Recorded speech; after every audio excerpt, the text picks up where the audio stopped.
আসসালামু আলাইকুম দর্শক মণ্ডলী, বাংলাদেশের ব্যাটিং শৈলী নিয়ে আমরা সকলেই আসলে অনেক বেশি আপসেট এবং অনেক বেশি আশাহত হয়েছি। বাংলাদেশকে আমরা ওয়ানডেতে যেভাবে ব্যাটিংটা করতে দেখতাম সেভাবে ব্যাটিংটা করতে দেখছি না। এর পেছনে সুস্পষ্টভাবে আমরা অনেকগুলো কারণের কথা বলতে পারি, অনেকগুলো কারণ অনফিল্ডের পর্দায় আপনারা এরই মধ্যে দেখেছেন। তবে যে বিষয়টা নিয়ে আমরা আসলে কথা বলতে চাই, একটু স্ট্যাটিস্টিক্যালি যদি আমরা একটু পরিবেশন করতে চাই প্রতিবেদনটাকে, তাহলে আপনারা দেখতে পারবেন যে কেন আসলে বাংলাদেশের এই যে ব্যাটিং অ্যাপ্রোচ বলেন কিংবা ব্যাটিংয়ের যে শৈলী বলেন সেটাতে আসলে ধস নেমেছে, কিংবা সেটা আসলে আমাদের আশানুরূপভাবে হচ্ছে না। কেন হচ্ছে না সেই বিষয় নিয়ে আমরা একটু কথা বলতে চাইব। বাংলাদেশ 2019 সাল থেকে 19 বিশ্বকাপের পর থেকে এখনো পর্যন্ত 75টা ওডিআই ইনিংস খেলেছে, 76টা ম্যাচ খেলেছে, কিন্তু 75টা ইনিংসে ব্যাটিং করেছে বাংলাদেশ। একটা ম্যাচে বৃষ্টির কারণে সেটা নিউজিল্যান্ডের বিপক্ষে খেলা হয়নি। এই যে 75 ইনিংসে বাংলাদেশ 18টা আলাদা আলাদা ওপেনিং জুটিকে মাঠে নামিয়েছে। আবারও বলছি, বাংলাদেশ 75টা ইনিংসে 2019 বিশ্বকাপ ওডিআই বিশ্বকাপ তারপর থেকে 75টা ইনিংসের মধ্যে 18টা আলাদা আলাদা ওপেনিং জুটি নামিয়েছে। এর মধ্যে সবচেয়ে বেশি যে জুটিকে আমরা একসাথে মাঠে দেখেছি সেটা হচ্ছে তামিম ইকবাল খান এবং তার সাথে লিটন কুমার দাস। এই দুইজন ব্যাটসম্যান তারা একসাথে ওপেনিং করেছেন হচ্ছে প্রায় 32টা ইনিংসে।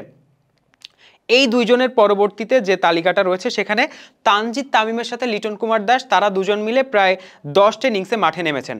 এবং এছাড়াও আপনারা একটু মিলিয়ে নেন আমার সাথে, যে আপনারা ওই রিকলটা করেন যে আসলে 2019 বিশ্বকাপের পর থেকে আলাদা আলাদাভাবে ঠিক কয়টি পেয়ারকে আপনারা মাঠে ব্যাটিংটা করতে দেখেছেন। তাহলে আপনাদের কাছে স্পষ্ট হবে বিষয়টা যে আপনি কনসিস্টেন্টলি যদি একটা ওপেনিং পেয়ার সেট করতে না পারেন, টপ অর্ডার যদি আপনার এলোমেলো থাকে, ব্যাটিং লাইন আপ তো অটোমেটিকলি এলোমেলো হয়েই যাবে। এবং আপনার যারা দলের প্রাইম ব্যাটসম্যান, যারা আপনার ওই পঞ্চপাণ্ডব বলেন আর যাই বলেন না কেন, কিংবা ওই একেবারে প্রিমিয়াম ব্যাটসম্যান, তারা তো প্রত্যেকটা দিন খেলবেন না।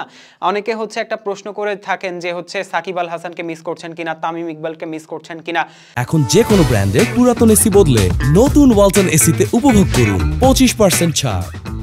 মিস তো তাহলে আমরা হচ্ছে স্যার ভিভ রিচার্ডসকেও করতে পারি, মিস তো তাহলে আমরা সচিন টেন্ডুলকারকেও করতে পারি, মিস তো তাহলে আমরা অনেককেই করতে পারি, বীরেন্দ্র সেহবাগ থেকে শুরু করে অনেককেই আমরা তাহলে মিস করতে পারি। কিন্তু এই মুহূর্তে যারা আমাদের সাথে রয়েছেন তাদেরকে নিয়ে আসলে ভাবতে হবে, তাদেরকে নিয়ে কথা বলতে হবে। তামিম ইকবাল এবং সৌম্য সরকার তারা দুজন মিলে 2টি ইনিংসে ওপেনিং করেছেন। তামিমের সাথে বিজয় ওপেন করেছেন 3 ইনিংসে। 2019 পরবর্তীর কথা বলছি আমি, এর আগের স্টার্টের সাথে আবার গুলিয়ে ফেলবেন না। তারপরে তামিমের সাথে লিটন স্টার্ট করেছেন হচ্ছে 32 ইনিংসে, সৌম্যর সাথে বিজয় স্টার্ট করেছেন 3 ইনিংসে। তামিম ইকবালের সাথে নাইম শেখ, শান্ত, লিটন, তামিমের সাথে রনি তালুকদার, এরা হচ্ছে একটি করে ইনিংসে ওপেন করেছেন। এভাবে আসলে 18টা পেয়ার বলতে গেলে অনেক সময় চলে যাবে, ততক্ষণ ধরে আমরা তো আসলে এই কন্টেন্টটা এক্সটেন্ড করতে পারবো না।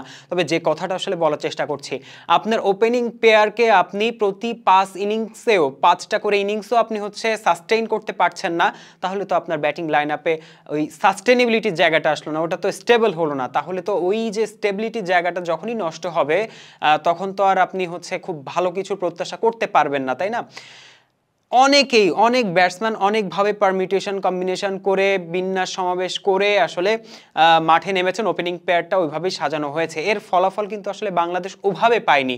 বড় বড় দলের সাথে কিন্তু বাংলাদেশ আসলে ওভাবে ভালো করতে পারেনি। একটা সময় পর্যন্ত বাংলাদেশের ওপেনিং স্ট্যান্ড থেকে ওপেনাররা সেঞ্চুরি করেছেন, একটানা 5টা সেঞ্চুরির একটানা 6টা সেঞ্চুরি এসেছে হচ্ছে জিম্বাবুয়ের বিপক্ষে, তারপরে সেঞ্চুরি এসেছে হচ্ছে আফগানিস্তানের বিপক্ষে।